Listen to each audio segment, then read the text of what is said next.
구약성경 이사야서 55장 6절부터 12절에는 우리 기독교 신앙에서 아주 가장 핵심적인 사항이 거기에 담겨 있습니다. 6절에는 이렇게 기록이 되어 있어요. 너희는 여호와를 만날 만한 때에 찾으라. 가까이 계실 때에 그를 부르라. 신앙은 하나님을 찾는 것입니다. 또 그분을 부르는 것입니다. 그래서 그분을 만나는 거예요. 이게 기독교 신앙이지요. 근데 그렇게 하나님을 만나고 또 하나님께 은혜를 받으려면 우리가 걸어가는 길이 혹시 악하다, 잘못됐다, 그러면 그거를 돌이켜야 돼요. 그래서 7절에 말씀하기를 악인은 그의 길을, 불의한 자는 그의 생각을 버리고 여호와께로 돌아오라. 그리하면 그가 긍휼히 여기시리라. 우리 하나님께로 돌아오라. 그가 너그럽게 용서하시리라. 아멘. 하나님은 사랑이 많으신 분이고 또 용서하기를 좋아하시는 분이셔서 돌아오기만 하면 그러면 하나님은 용서해 주시고 그리고 또 긍휼히 여기사 받아주십니다. 그런데 돌아온다, 하나님께 돌아간다, 거기에서 중요한 것이 있는데 7절에 생각을 버리고 그랬습니다. 그러니까 내 생각을 버리고 내 고집과 내 선입관, 내 생각을 내려놓고 그런 것입니다. 사람이 어디로 돌이킨다 하는 것은 근본적으로 얘기하면 마음을 바꾸는 거잖아요. 마음의 변화가 근본적이잖아요. 그게 바로 내 생각을 버리고, 그래서 8절에서는 생각이란 단어를 7절에서 연결되게 다음과 같이 말씀하십니다. 이는 내 생각은 너희의 생각과 다르며 내 길은 너희의 길과 다름이니라. 여호와의 말씀이니라. 여러분, 성경에서 하나님의 말씀을 전하면서 그 말씀이 무지무지하게 중요하다, 그거를 강조할 때 쭉 말씀을 전하다가 중간쯤에 여호와의 말씀이니라, 또 얘기하다가 중간쯤에 이는 만군의 여호와의 말씀이니라, 여호와께서 말씀하시느니라, 이런 표현이 들어가기도 해요. 지금 여기가 그런 것입니다. 아주 중요한 얘기를 하고 있다는 거지요. 하나님의 생각, 하나님의 뜻은 우리의 생각과 다릅니다. 또 그분이 생각하시는 길이 우리가 생각하는 길과 달라요. 근데 좋은 쪽으로 다릅니다. 높은데 좋은 쪽으로 높아요. 하나님이 나에 대해서 가지고 계신 뜻도 그렇습니다. 그러니까 내가 걸어가는 내 인생을 내 생각, 내 뜻대로 되는 것보다 하나님의 생각, 하나님의 뜻대로 되는 게 나한테 더 유익이고 이익이고 축복입니다. 이 사실이 우리의 마음에 확실하게 정리되기를 바랍니다. 그래서요, 9절 말씀에서 이렇게 얘기합니다.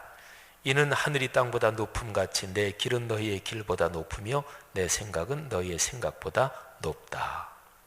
그리고 하나님의 그 생각과 뜻이 우리에게 어떻게 전달되느냐, 이제 그게 중요하잖아요. 하나님의 생각이 우리 생각보다 좋은 쪽으로 높고 좋은 쪽으로 강하고 좋은 쪽으로 풍성하면 하나님의 생각이 나한테 와야 되잖아요. 내가 그걸 알아야 되잖아요. 그러면 어떻게 나한테 올까요? 어떻게 전달이 될까요? 10절 말씀에서 그걸 얘기하는데 10절에서는 우선 비유로 얘기합니다. 그리고 11절에서 직접적으로 얘기합니다. 먼저 비유로 얘기하는 10절 잘 들어보십시오. 이는 비와 눈이 하늘로부터 내려서 그리로 되돌아가지 아니하고 땅을 적셔서 소출이 나게 하며 싹이 나게 하여 파종하는 자에게는 종자를 주며 먹는 자에게는 양식을 줌과 같이. 비와 눈, 이거를 가지고 비유적으로 얘기해요. 비가 내립니다. 그리고 눈이 또 내립니다. 오늘 오후부터 눈이 내린다고 하지요. 근데 비하고 눈이 이렇게 내려서 땅에 닿자마자 땅 딱 찍고 그리고 하늘로 바로 올라가나요? 아니잖아요. 비와 눈이 내리면 그게 땅에 스며들기도 하고 또 흐르기도 하고, 그래서 농지에 물도 대주고 식물도 자라게 하고 그래서 종자도 주고 양식도 줍니다. 말하자면 비와 눈이 내리면 일을 해요. 일을 해서 열매가 나게 해요. 풍성하게 만듭니다. 하나님의 말씀이 그렇다고 이제 11절에서 직접적으로 얘기합니다. 내 입에서 나가는 말도 이와 같이 헛되이 내게로 되돌아오지 아니하고 나의 기뻐하는 뜻을 이루며 내가 보낸 일에 형통함이니라. 아멘. 그러니까 하나님의 입에서 나간 말씀이 작동한대요. 이루어진대요. 근데 그게 작동하고 이루어지면 하나님의 기쁨이 우리의 기쁨이 돼요. 그래서 그리스도인의 삶의 가장 커다란 특징은 기쁨입니다. 벌써 한 5년 전 거의 된 것 같으네요. 제가 히브리서 6장 14절 말씀에서 크게 은혜를 받고 제가 한참 동안 자주 저는 행복한 목사로 살기로 입장을 정리했습니다. 그렇게 제가 많이 얘기한 적 있었지요. 지금도 그 입장에는 변함이 없습니다. 저는 행복한 목사로 살기로 입장을 정리한 사람입니다. 목회하면서 이런저런 쉽지 않은 과제들도 있고 인간관계에서 치이기도 하고 어렵기도 하지만 매일 아침 말씀 묵상하는 자리에서 하늘아버지 만날 때는 너무너무 행복합니다. 그리고 근본적으로 하늘아버지 그분 안에서 행복하게 살아가는 목사, 제가 가진 큰 감사입니다. 여러분, 여러분의 삶에도 여러분의 삶의 근본 기조, 주 선율이 기쁨이기를 바랍니다. 그리고 형통이라는 단어가 나와요. 얼마나 좋은 건지 몰라요. 살면서 모든 일이 어떻게 마술처럼만 이루어지겠어요? 어떻게 내 속에 품은 소원대로 하나하나 다 되겠어요? 그런데 하나님을 믿고 살아가는 사람에게는 근본적으로 형통함의 축복이 흐르는 줄 저는 분명히 믿습니다. 여러분의 삶에도 삶의 기쁨이 가득하고 하나님의 손길로 형통하게 되는 그런 복이 있기를 바랍니다. 그래서요 12절 13절 거기에 보면 놀라운 축복들이 이제 결론적으로 얘기돼요. 12절에서 기쁘다는 거예요.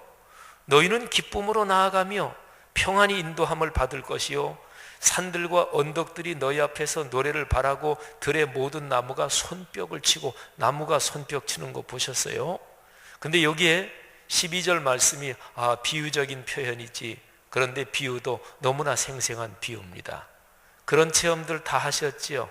인생을 살아오면서 어떨 때 너무너무 기쁜 어떤 일이 생겼어요.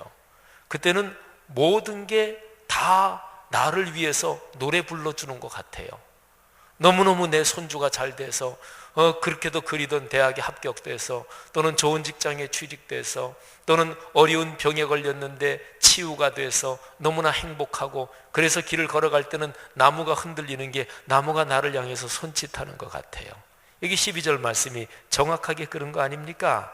산들과 언덕들이 내 앞에서 노래를 불러요. 들의 모든 나무가 손뼉을 쳐요. 그리고 13절 말씀 결론적으로 내 삶이 다른 사람들에게 증거가 돼요. 내 삶을 보고 다른 사람들이 하나님이 살아계시구나. 내 삶을 보고 다른 사람들이 예수 믿는 게 참 좋은 것이구나.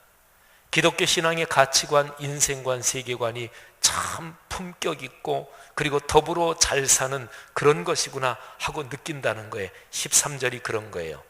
잣나무는 가시나무를 대신하여 나며 화석류는 찔레를 대신하여 날 것이라. 이것이 여호와의 기념이 되며 영영한 표징이 되어 끊어지지 아니하리라. 아멘. 여기에 표징이라는 말이 나오지요.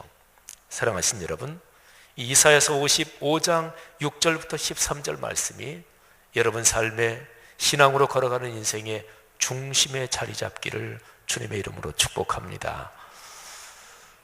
작년 12월 7일부터 10일까지 흥사단 투명사회운동본부에서 조사를 했어요.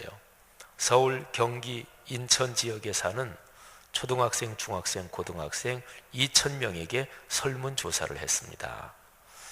10억 원이 생긴다면 1년 정도 감옥살이 해도 괜찮다. 거기에 대해서 고등학생 중에서 44%가 나 괜찮다. 10억만 번다면 1년 동안 감옥에 들어가도 좋다. 고등학생 중에 44%. 중학생은 조금 내려가긴 해요. 28%. 초등학생은 또 좀 더 내려가니까 다행이죠. 12%. 근데 이게 고등학생, 중학생, 초등학생 내려갈수록 퍼센테이지가 낮아지니까 다행이라고도 볼 수 있지만 초등학생에서 중학생이 되고 그리고 고등학생이 되면서 퍼센테이지가 점점 올라가는 것이기도 하니까 이런 차이가 염려스럽기도 한 거지요. 그러니까 고등학생 중에서 여러분 주변에 이렇게 학생들이 있잖아요. 4명이나 5명은 10억 원이 생긴다면 나는 범죄를 저지르고 감옥살이 해도 좋다. 그렇게 생각한다는 거예요. 우리나라에서 설문조사 같은 걸 하잖아요. 그러면 기독교인하고 기독교인이 아닌 사람하고 그 설문조사의 결과가 별로 차이가 안 나요. 차이가 나는 점도 나는 어떤 항목도 있긴 해요. 그런데 도덕 윤리의식으로 조사를 하잖아요.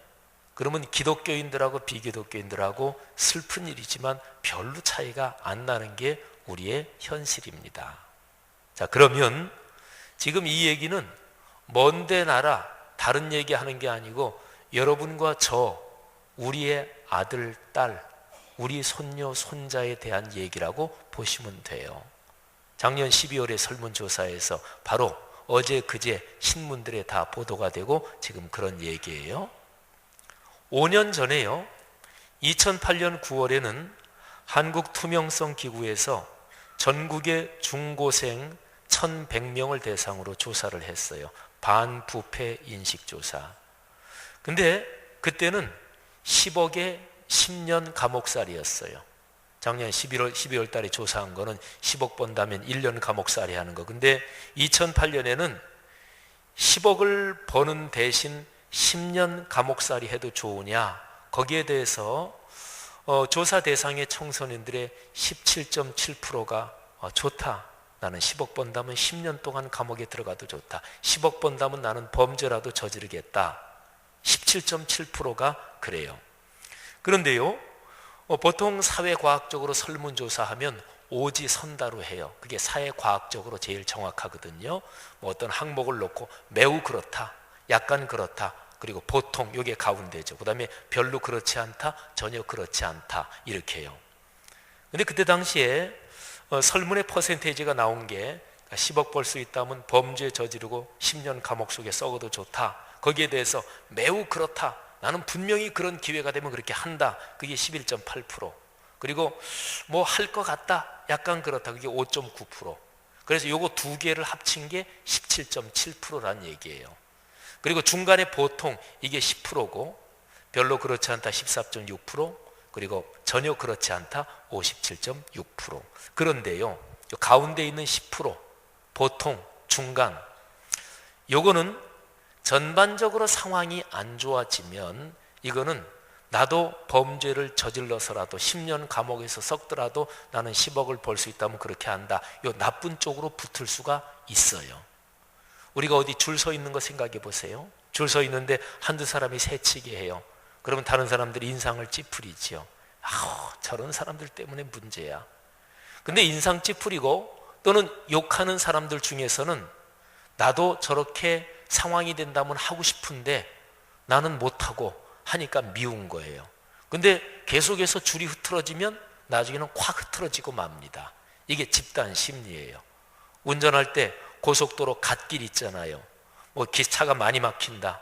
뭐 바쁜 건 너도 나도 다 바쁘지요. 근데 어떤 차가 갓길 빈 대로 샥 합니다. 그러면 사람들이 욕해요. 근데 한두 대 말고 글로 점점 많이 가면 길 다 흐트러져 버려요. 그러니까 이 가운데 있는 10%, 10억을 벌 수 있다면 10년 감옥에서 썩어도 좋다.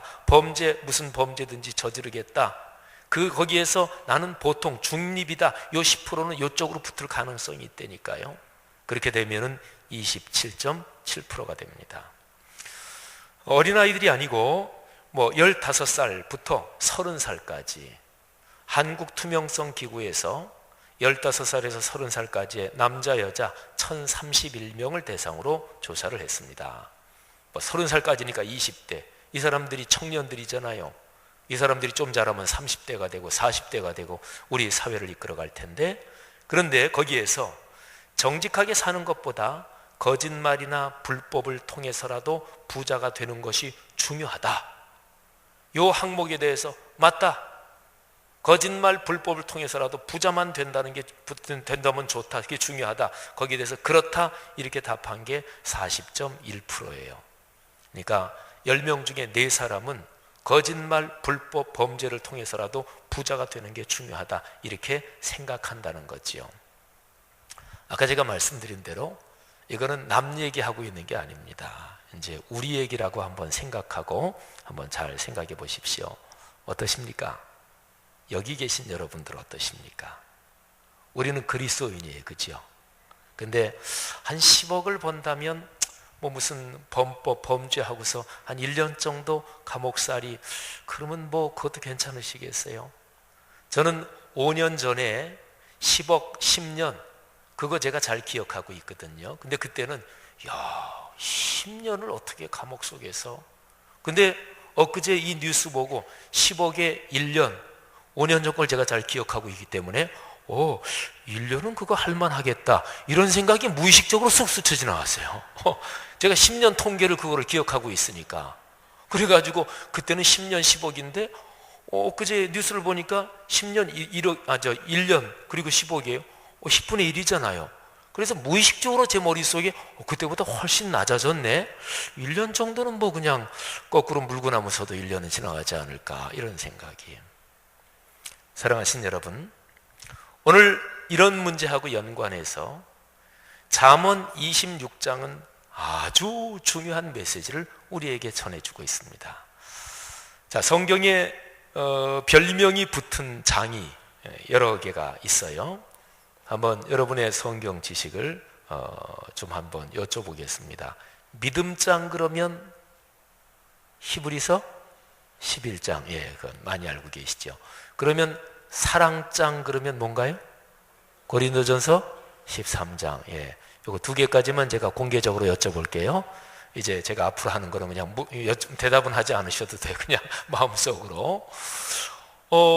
부활장 또는 소망장 그러면 고린도전서 15장입니다. 거기에 보면 부활에 대해서, 영원한 세계의 소망에 대해서. 유언장, 뭐 보통 죽기 전에 쓰는 거 유언장이라고 그러잖아요. 근데 성경에 유언에 대해서 나온 장, 뭐 이거는 제가 말씀을 묵상하면서 생각한 건데, 창세기 49장에 보면 야곱이 세상을 떠나면서 12아들을 맨 마지막으로 유언적으로 축복해 주는 내용이 기록이 되어 있어요. 그래서 창세기 49장은 유언장. 잠언 26장에도 별명을 붙일 수가 있습니다. 잠언 26장 1절부터 12절에는 미련한 사람에 대해서 나와요. 그 뒤에 몇 절은 게으른 사람에 대해서 나와요. 조금 더 내려가면 괜히 이런저런 말하고 말 옮기고 또 못된 말하는 말쟁이에 대해서 나와요. 근데 26장 전체를 꿰뚫고 있는 것은 미련함에 대해서입니다. 그래서 잠언 26장은 별명을 붙인다면 미련장, 이렇게 한번 붙여볼 수가 있습니다. 자, 미련한 사람은 어떨까요? 제일 근본적으로 1절에서 이렇게 표현합니다. 여름에 눈 오는 것, 추수 때 비 오는 것 같다.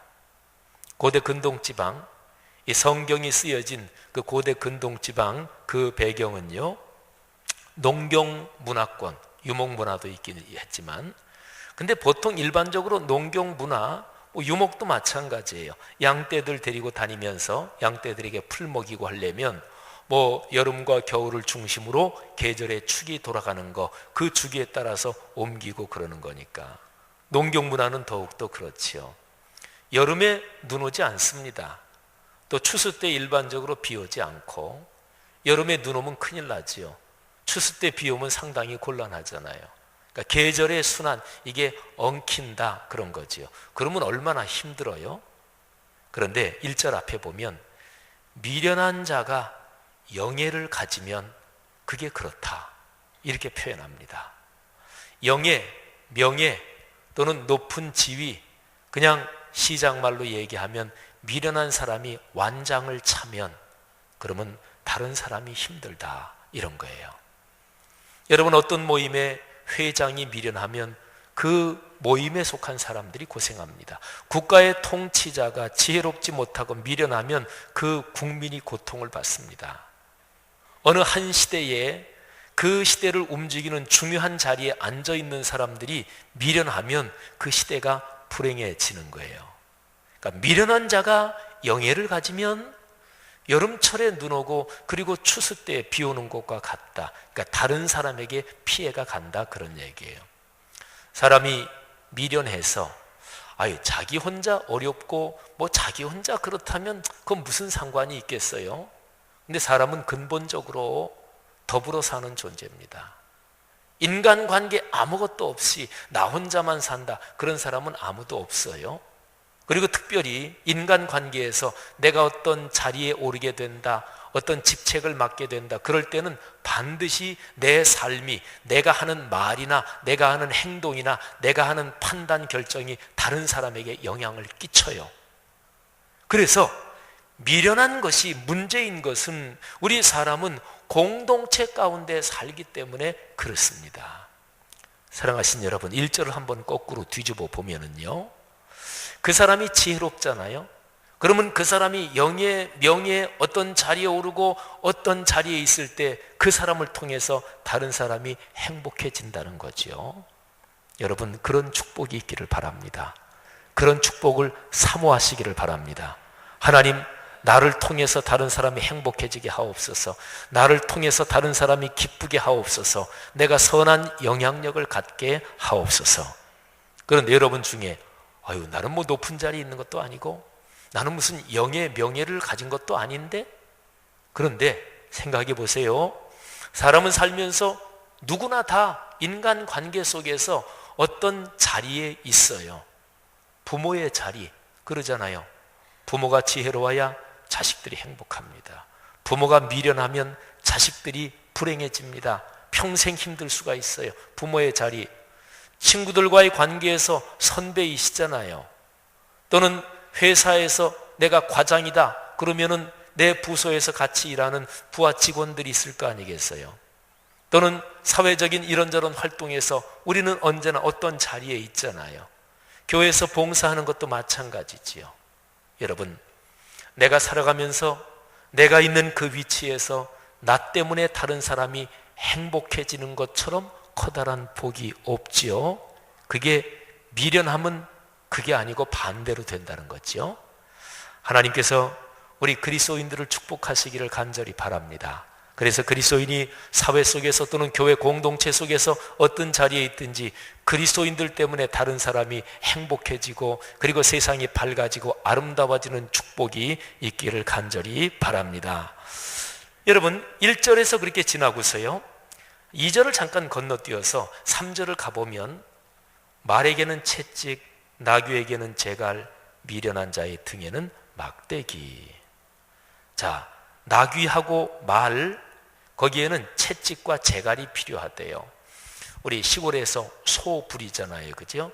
근데 소한테 야 빨리 가자 이렇게 하면 말 듣지 않아요, 그죠? 소는 빨리 가자 요 내용을 알지 못해요. 그런데 소한테 어이 어이 어이 그러면 막 빨리 가요. 그러다가 어이 어이 어이 그러면은 이렇게 천천히 가요. 왜 그럴까요? 근데 소가 어이 어이 어이 이게 소들이 하는 말로 요게 빨리 가 그 뜻이 아니에요. 그렇게 해가지고 안 가면 때리는 거지요. 그러면 짐승이 자기 몸에 다가오는 감각 때문에 어이 어이 어이 요 얘기를 들을 때는 빨리 안 가면 맞는다. 그래서 소들이 그거를 신호로 인식하는 거예요. 신호, 말의 내용이 아니고요. 그러니까 모든 짐승을 훈련시킬 때는 방식은 다 똑같아요. 그 짐승의 몸에 때리든지 아니면 입에 맛있는 걸 넣어주든지 간에 그 짐승의 몸의 감각이 가게 해서 어떤 언어 음성을 신호로 머리에 주입시키는 거예요. 그러면 이제 그 동물이 그거를 알아듣지요. 그러니까요, 말, 나귀, 짐승한테는 이 말하는 내용이 들어가는 게 아니란 말이지요. 근데 사람만은 달라요. 하나님이 당신의 형상과 모양을 따라 사람을 창조했다고 하는데 그것은 하나님이 사람에게 주신 언어의 기능입니다. 사람은 말을 알아들어요. 내용을 알아듣습니다. 그런데요, 미련한 사람은 그게 안 통한단 말이에요. 아니, 사람이 말이 안 통하니까, 그러니까 여기 3절 말씀 제일 뒤에 미련한 자의 등에는 막대기다.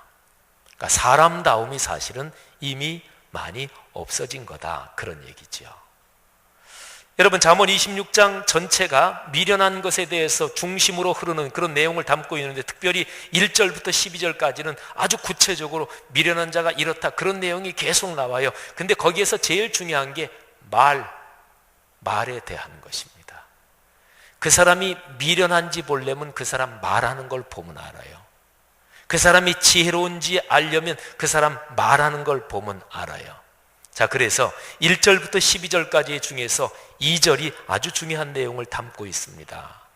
까닭 없는 저주는 참새가 떠도는 것과 제비가 날아가는 것 같이 이루어지지 아니하느니라. 아멘.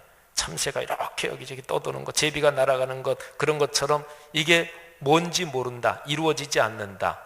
문장의 중요 구성 요소만 얘기하면 까닭 없는 저주는 이루어지지 아니하느니라. 자, 까닭 없는 저주가 뭐예요? 그거는 남의 험담 또는 확인되지도 않은 사실을 옮기는 것, 거치고 못된 말, 남이 잘못됐으면 하고 해서 남을 비난하는 말들, 이게 까닭 없는 저주지요. 제가 질문 드리겠습니다. 까닭 없는 저주가 작동되나요? 작동이 안 되나요?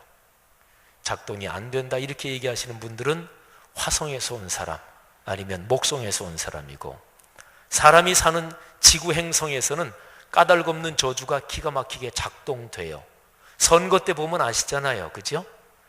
선거에서 나온 대통령 후보든 국회의원 후보든지 간에 내가 이렇게 국정을 펴겠습니다, 내가 이렇게 공직에서 봉사하겠습니다, 내 정책을 설명하기는 힘들어요. 근데 상대편의 아주 치명적인 약점, 그게 사실이든 아니든 그거는 상관없어요. 하여튼 상대편을 한 방으로 깎아내리기는 쉬워요. 그게 마타도 흑색 선전, 남 깎아내리기, 나중에 그거 틀렸다 그러면 아니야? 그러면 말고, 이런 거죠. 작동하지요. 보통 정치인들은 자기들이 당선된다 또는 자기들의 표를 얻는다, 여론의 지지를 얻는다, 거기에 대해서 동물적 감각을 가진, 거기에는 탁월한 사람들이에요. 만일에 내가 흑색 선전을 했다, 아니면 말고 그랬는데 다음에 내가 표를 얻지 못하더라, 그러면 절대로 안 할 거예요. 근데 작동되거든요. 우리나라에서만이 아니라 미국도 마찬가지입니다. 또 민주주의가 미국보다 어떤 면에서는 다른 각도에서 굉장히 성숙한 유럽도 비슷한 상황이 있어요. 그러니까 이게 인간 상황이지요. 그러니까 까닭 없는 저주 작동한다, 이게 현실적인 정답입니다. 그런데 하나만 제가 더 여쭤볼게요. 자, 작동하는데, 그런데 이루어지나요? 작동한다는 거하고 이루어진다는 건 좀 달라요. 작동한다는 건 현실적으로 작용을 한다는 것이고, 이루어진다는 것은 최종적으로 궁극적으로 성취된다, 그거를 말해요. 죽을 때까지 인생을 전체적으로 길게 놓고 보면 까닭 없는 저주가 이루어질까요? 그런 경우 난 많이 봤다. 그러면 적어도 우리는 그리스도인이니까 하나만 더 얘기하지요. 우리는 이 세상 삶이 다 끝나면 하나님 앞에 서게 될 것이고, 하나님 앞에 내가 산 삶에 대해서 상급을 받을 것이고, 그리고 영원한 천국이 있는데 하나님 앞에 설 때 영원한 천국까지 포함해서 까닭 없는 저주가 이루어질까요? 그러면 대답은 명백하지요.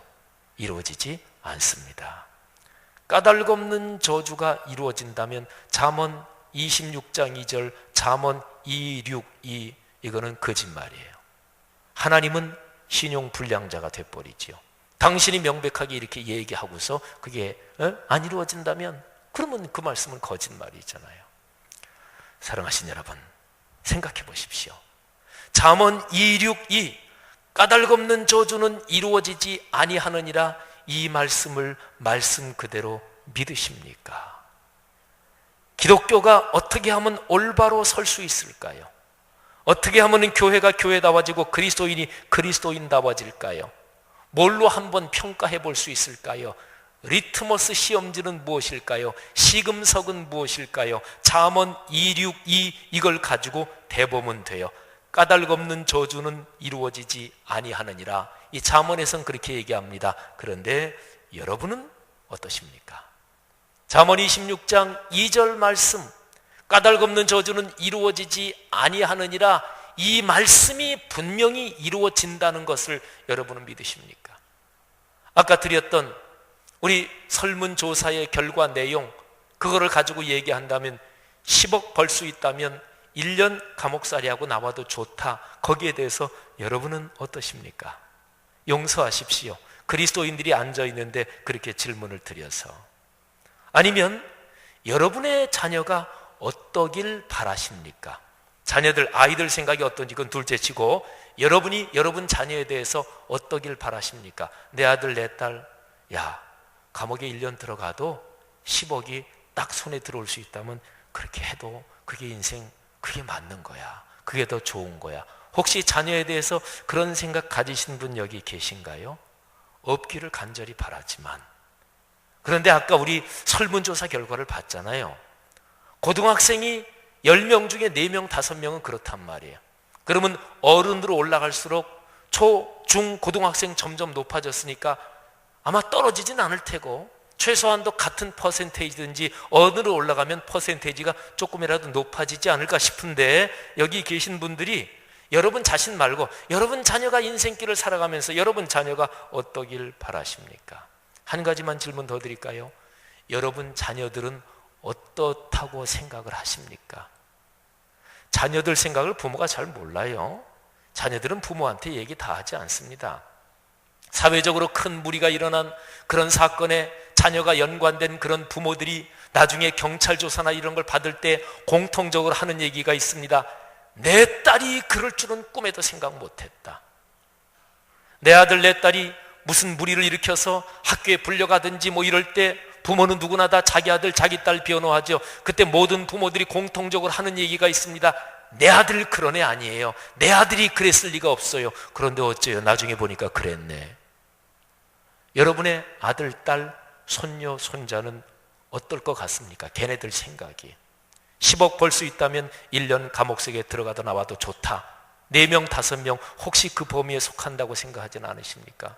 아, 우리 손자 그 녀석 아주 호탕하고, 아, 근데 그 녀석은 어떨 땐 얼렁뚱땅 잘해. 아이고 귀엽기도 해. 얼렁뚱땅해서 귀여운 건 좋은데 혹시 그 애가 10억 번다면 나는 1년 감옥에 들어갔다 나와도 좋다. 이런 애 드는 것은 혹시나 아닐까요? 사랑하신 여러분, 어떻게 하면 잠언 262가 하나님의 말씀이 분명히 그대로 이루어진다. 그러니까 까닭없는 저주는 결코 이루어지지 않는다. 이 말씀이 분명히 이루어진다는 것을 확신하고 살 수 있을까요? 길은 하나가 있어요. 확실한 길입니다. 하나님이 실제로 계시다는 것을 체험해야 돼요. 나중에 하나님 앞에서 영원한 판단을 받는 천국과 지옥이 있다는 사실을 확신해야 돼요. 하나님의 임재와 현존을 확신해야 돼요. 그러면 그렇게 살 수 있어요. 영국 옥스퍼드 대학에 탁월한 학생이 하나님의 부르심을 받고 아프리카로 선교를 가기로 결심을 했습니다. 지도교수가 말려요. 자네 거기 가면 안 되네. 선교는 누군가는 좀 가기는 가야 되겠지만 자네의 탤런트는 그게 아니네. 자네는 학문적으로 너무나 탁월한 사람이야. 자네가 할 일은 따로 있어. 선교는 또 거기에 헌신한 사람들이 있겠지. 그리고 이 청년이 가려는 그 곳이 지금까지 몇 선교사들이 가기도 했지만 아주 사나운 원주민이라서 다 죽은 곳입니다. 지도교수가 말립니다. 자네 거기 갔다가는 그 원주민들도 그렇고 그 아주 험한 기후 때문에 1년도 못 가서 자네가 죽을 수도 있어. 주변 사람들도 다 말렸습니다. 근데 그 청년은 아프리카 오지로 갔습니다. 가서 선교하다가 세상을 떠났습니다. 근데 그 청년이 자기의 교수님한테, 스승에게 보낸 편지에 이런 글이 있었습니다. 교수님, 저는 아프리카 선교 사업이 마치 커다란 다리를 건설하는 것과 같다고 생각합니다. 교량의 기초를 다지기 위해서는 비록 보이지는 않지만 땅속에 얼마나 많은 돌이 묻혀야 하는지를 교수님께서도 잘 아실 것입니다. 만일 그리스도께서 저에게 아프리카 땅속에 묻히는 이름 없는 하나의 돌이 되기를 원하신다면 기쁜 마음으로 그렇게 할 것입니다. 제가 그렇게 함으로써 아프리카의 땅 위에 복음의 열매가 맺힐 것을 확신하면서 말이지요. 여러분, 이 청년처럼 살 수 있는 길은 하나밖에 없어요. 하나님이 진짜 살아계시다는 것을 내가 체험해야 합니다. 성도 여러분들이요, 그렇게 살아야지요. 우리가 말이지요. 천국과 연관해서 이런 얘기 하나 할까요? 내가 세상에 살면서 잠언 2:6이 까닭없는 저주는 이루어지지 아니하느니라, 이 구절을 보면서 에휴, 뭐 하나님 말씀 좋긴 하지만 까닭없는 저주가 얼마나 효과가 좋은데, 내가 미워하는 사람 험담하고 확인되지도 않은 얘기 그저 옮기고 휴대폰 비 높게 나오는 거 상관도 안 하고 그저 전화 걸어 대느라고 그러면서 마음속에 은근한 쾌감을 느끼고 그렇게 살았어요. 예수 믿으니까 나중에 천국엔 갔겠지요. 여러분, 자손 4대손, 5대손, 6대손이 여러분이 끼친 안 좋은 악한 영적인 영향력 때문에 거기에서 자손들이 어렵게 사는 모양을 볼 수도 있습니다. 제 말이 이게 성경적으로 틀린 말입니까? 성도 여러분들이요, 그리스도인은 길게 보는 사람이에요. 적어도 평생을 봐야 돼요. 그리고 천국까지 보는 거예요. 그런 그리스도인들이 점점 많으면 그 사회는 투명해져요. 그 사회는 잘 살아요. 여러분, 투명하고 윤리의식이 높아야 돈 잘 벌어요. 투명하고 윤리의식이 높아야 몸이 건강해요. 지금 제가 한 이 얘기는 목사 얘기가 아니에요. 경제학자 얘기예요. 경영학자 얘기예요. 그렇기 때문에 전 세계적으로 국가 투명도가 높은 나라가 제일 선진국인 거예요. 북유럽이나 유럽 같은 데 잘 사는 나라가 다 도덕윤리의식이 높아요. 자본주의 경제 시스템은 신용에서 작동되는 거예요. 후진국들 보세요. 전부 다 부패지수가 높아요. 중국이 진짜로 세계 초인류 강국으로 중국이 커가려면 중국의 윤리 도덕의식이 높아져야 되는 거예요. 하나님이 성경에서 말씀하신 그 원리는, 그거는 인간 세상의 모든 영역에 원리로서 동일하게 작동합니다. 사랑하신 여러분, 그리스도인이 그렇게 살아야지요. 그래서 우리 사회 속에서 누가 예수 믿는다고, 아이고, 격리는 뭐니 해도 예수 믿는 사람을 격리 자리에 앉혀놔야 돼, 그런 얘기 정도는 나와야 그리스도인이 교회가 하나님 앞에 얼굴을 들 수 있지 않겠습니까? 사랑하는 여러분, 저는 우리 교회 건축하고 들어와서 2년 전에, 그리고서 설교 시간에 한 2번 그런 얘기를 했어요. 하나님 말씀이 삶으로 이어지고 한국교회가 말씀의 자리로 돌아온다면, 만일에 그걸 위해 필요하다면 저는 목사가 아니어도 좋습니다. 목사라는 게 뭘 그렇게 중요해요? 말씀이 이루어지는 게 더 중요하지, 그리스도이라는 게 더 중요하지, 그렇잖아요. 성도 여러분들이요, 하나님의 말씀은 반드시 이루어집니다. 마태복음 5장에서 제가 한 말씀만 읽고 제 설교를 마칩니다. 진실로 너희에게 이르노니 천지가 없어지기 전에는 율법의 1.1획도 결코 없어지지 아니하고 다 이루리라. 그러므로 누구든지 이 계명 중에 지극히 작은 것 하나라도 버리고 또 그같이 사람을 가르치는 자는 천국에서 지극히 작다 일컬음을 받을 것이요, 누구든지 이를 행하며 가르치는 자는 천국에서 크다 일컬음을 받으리라. 아멘. 기도합시다.